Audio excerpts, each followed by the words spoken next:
Bonjour et bienvenue à tous sur Voyage et Immigration. Aujourd'hui, nous allons voir une opportunité pour ceux qui souhaitent s'installer au Canada. Nous allons donc parler du programme d'immigration Canada Atlantique, en abrégé PICA, qui a remplacé le PPICA. Alors, si vous êtes nouveau ici, n'oubliez pas de vous abonner, d'activer la cloche de notification pour ne rien manquer de nos conseils et astuces sur la vie et l'immigration au Canada. Alors, on va passer directement au bout du sujet. Le programme d'immigration au Canada Atlantique est une initiative pour ceux qui cherchent à s'installer dans l'une des 4 provinces de l'Atlantique, voilà, soit au Nouveau-Brunswick, à l'île du Prince-Édouard, à la Nouvelle-Écosse ou à Terre-Neuve et Labrador. Alors, ce programme vise à attirer et à retenir des travailleurs qualifiés et des diplômés internationaux pour répondre aux besoins spécifiques du marché du travail local au Canada. Alors, dans cette vidéo, nous allons voir les conditions d'éligibilité et nous allons aussi voir les étapes à suivre pour pouvoir soumettre votre dossier. Nous allons donc commencer par l'éligibilité. Donc, vous devez être un travailleur qualifié ou un diplômé étranger ayant obtenu un diplôme postscolaire dans un établissement reconnu au Canada. Donc, je ne sais pas si je me fais bien comprendre. Donc, voilà en fait les conditions d'éligibilité. Même si vous êtes en dehors du Canada, c'est correct. Il n'y a pas de souci. Vous pouvez donc vivre au Canada à temps et ainsi que avoir une résidence temporaire. Ok.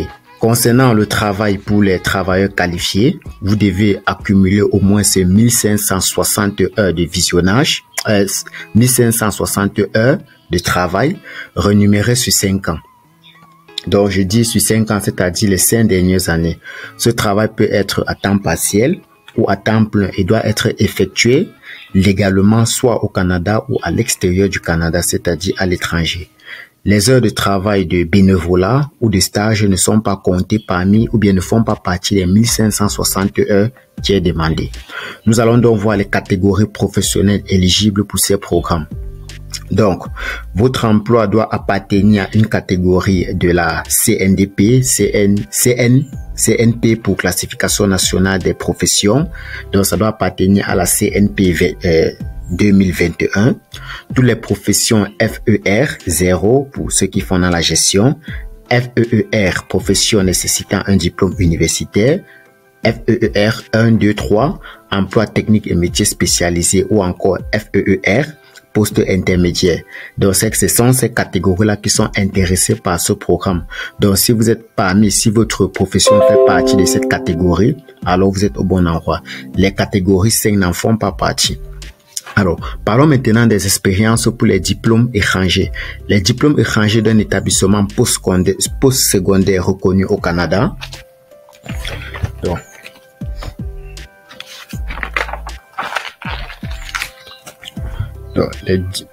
les diplômes reconnus au Canada Atlantique ayant étudié pendant au moins 16 mois au cours des 2 dernières années.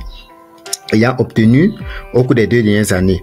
Donc, cela permet donc, si vous avez donc obtenu ou bien si vous avez eu l'obtention d'un diplôme, sont acceptées l'exigence d'expérience du travail.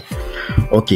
Parlons maintenant des études. Les candidats au PICA doivent posséder un diplôme postscolaire pour les diplômes catégorie FEER 0 ou 1 ou un diplôme d'études secondaires pour les catégories FEER 2, 3 ou 4.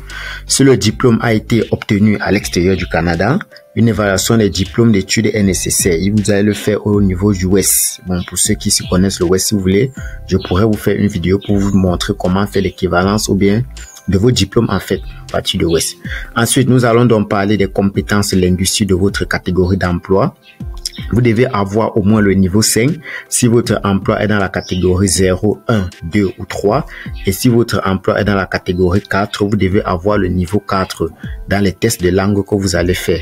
Donc, c'est un peu beaucoup plus souple que Entrée Express où on vous demande le niveau 7.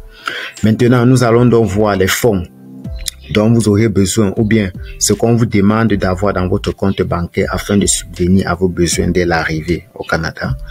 À l'arrivée au Canada, les candidats doivent avoir suffisamment d'argent pour subvenir à leurs besoins et ceux de leur famille. Ce montant doit donc varier en fonction de la taille de la famille. En fonction de la taille de la famille maintenant, quelles sont les étapes à suivre pour soumettre votre dossier? Il faut dire, premièrement, vous devez avoir une offre d'emploi d'un employé désigné. Je vais vous laisser une liste de près de 500 employés désignés pour ces 4 provinces. Ensuite, deuxièmement, vous devez faire un plan d'établissement. Vous devez élaborer un plan d'établissement dont les candidats sont mis en contact avec les services d'établissement pour élaborer un plan d'établissement qui est ensuite envoyé à l'employé désigné à la province pour approbation. Après avoir reçu une certification d'approbation provinciale, les candidats envoient leur demande de résidence permanente, le certificat d'approbation et les autres documents nécessaires à l'immigration, réfugiés et citoyenneté Canada, en abrégé IRCC, pour examen et traitement. Pendant le traitement, il faut dire que les candidats peuvent présenter une demande de permis de travail temporaire si nécessaire. Et une fois que vous avez la demande de résidence permanente approuvée, vous pouvez maintenant déménager et commencer à travailler au Canada Atlantique. Et vous pouvez aussi déjà obtenir de l'aide de votre employeur et d'un fournisseur de services d'établissement si nécessaire, au cas où vous en avez besoin. Donc, voilà en gros le programme d'immigration au Canada Atlantique qui est une porte vraiment ouverte pour une nouvelle vie au Canada. Voilà donc les différentes étapes pour soumettre votre dossier pour ceux qui rêvent de continuer une nouvelle vie au Canada.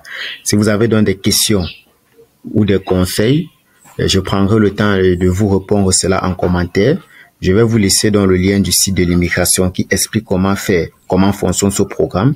N'hésitez pas d'y aller afin d'avoir plus d'informations fiables et avoir des explications un peu plus claires. Pour plus d'informations, et aussi, n'oubliez pas de suivre les informations afin de soumettre votre dossier. Donc, pour plus d'informations, ou bien si vous avez des questions, vous les laissez en commentaire.